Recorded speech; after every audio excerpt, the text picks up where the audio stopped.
Zig Ziglar says, he said, fear is false evidence appearing real. That is an illusion that we create in our mind. It is a state of mind that can be changed. So let's look at how we can begin to take some steps to restructure that fear, to begin to expand our visions of ourselves, to begin to increase our self-esteem. Webster said that self-esteem means confidence and satisfaction in oneself. Look at your life right now. Whatever you've done up to this point in time, your life is working. Whatever you have produced, it came out of you as a result of the kind of person that you have become. It's a result of your choices. It's a result of your consciousness. Now you have to ask yourself, are you satisfied with what you have produced? Is this what you want? Would you like for things to be better than this? Do you believe that you deserve better than this? Or are you content? This is it. You don't have to do anything else. That you already resign yourself in life and say, well, I'm happy. I'm not starving like the people in Calcutta. Are you allowing yourself to get off the hook like that? Or do you believe somewhere in the back of your mind or in your heart that there's some other great work for you to do?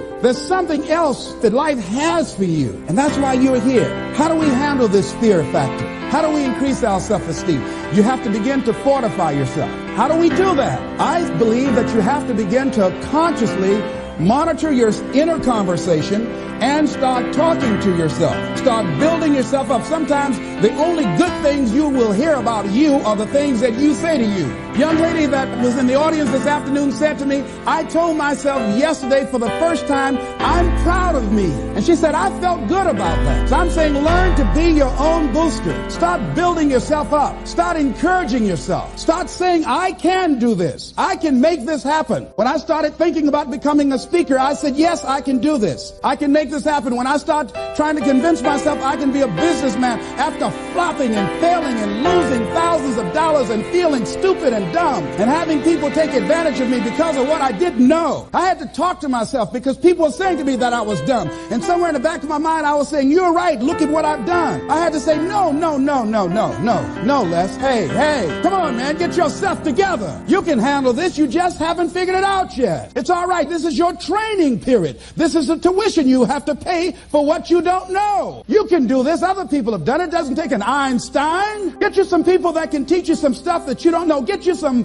people that have done it successfully and learn from them. Take some seminars, workshops, read some books on how to manage a business. Change the way you see yourself and begin to tend to the personal details. Understand that nobody's going to take care of your business better than you. And when I start changing that kind of mindset of beating myself up because of my mistakes and start looking at the possibility of my doing better, of my making the adjustment that would enable me to do what I want to do successfully, things begin to change. And I say, stop beating up on yourself. You do it. I know you do it. I've done it. It's a natural inclination for us to put ourselves down. See, we are born negative, I think, in a negative consciousness because we live in a negative world. See, you don't have to teach children to lie. They'll lie automatically.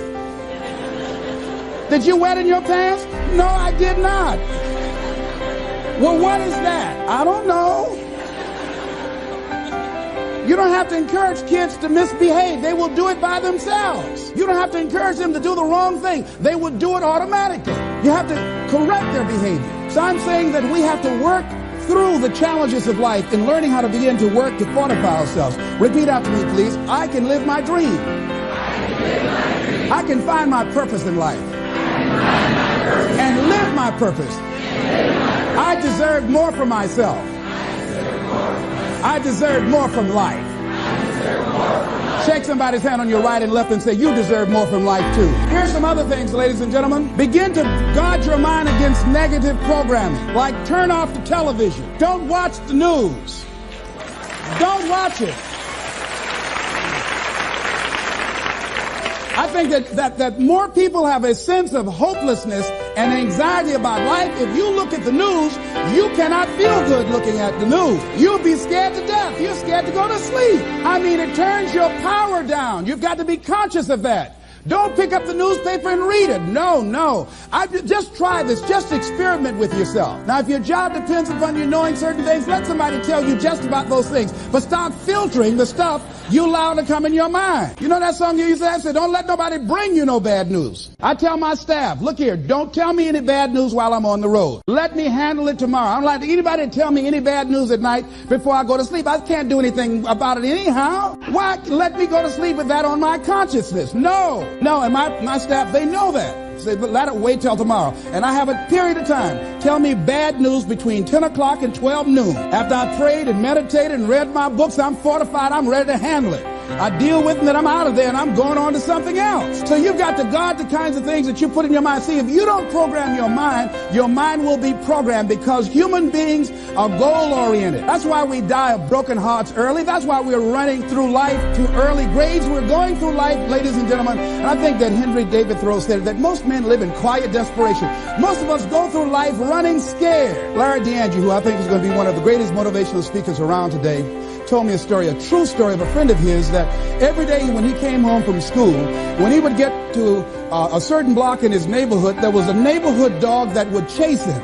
And that dog would start after him barking. Boy, he would run, just running from that dog every day. Finally, he just got tired of that dog chasing him every day. He said, this dog come out here today, I'm going to take a brick or something and bust him in the head. So he was walking home that day, minding his own business. Sure enough, same area, there was that dog there. The dog started barking, he started running, he saw a brick and he stopped and picked up the brick and turned around, and the dog got close to him. He realized the dog didn't have any teeth. He said he put the brick down and said, get on out of my way. And ladies and gentlemen, all our lives, many of us go through life running from things that ain't got no teeth to do us any harm.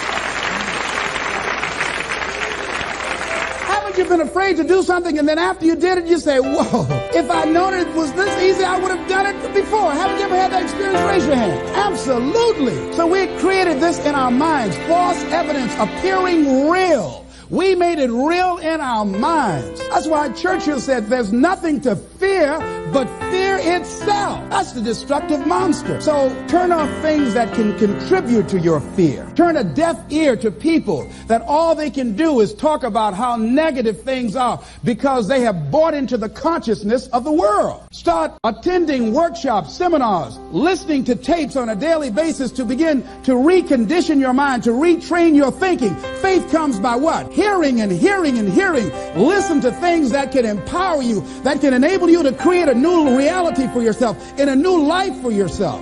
You might appear to be strange around most people. You know, most people think you're strange if you're happy today. People say, how you doing? I said, better than good. Whoa, what's wrong with him? Just go around smiling and watch people. Look at this. Is this a weird guy over here? Because most people don't smile. Watch them. Look at their faces in the morning. Here we go, another Monday morning. How you doing? Haven't had my coffee yet. Don't ask me. See, these people have not found their purpose in life. That's why they're grumpy. That's why they're miserable. That's why they're so negative. They're hurting and they want to hurt other people. So start practicing using programs for your mind. Seminars, books, workshops. Keep a journal. Record your thoughts. What's happening with you? Every day when you get up, have a journal near you. I use a Jack Boland journal so that I can write down my ideas. I keep it by my bed so I can write down my thoughts. See, ladies and gentlemen, we get 3 to 4 thoughts a year that if we would act on those thoughts, they could change our life. Don't say, well, I'll remember that. No, write that thought down. I got a thought today. I wrote down. A friend of mine is in the hospital. His morale is low. They're talking about amputating his foot. He's got to feel very bad. So I said, you know, not only am I going to see him, but I can't be there with him all the time. I said, I'm going to create a tape for him that he can listen to that will heighten his level of morale. We told him the other night, don't go to surgery. You are depressed. Your energy level is down. No, tell him not now. Don't do it now. In fact, most doctors who have any sense of awareness don't perform surgery on patients that are in a state of fear, that don't think they will make it. They wait till they're in a different state of mind. So I said, what about making tapes for people that are facing physical challenges? I said, that's a good idea.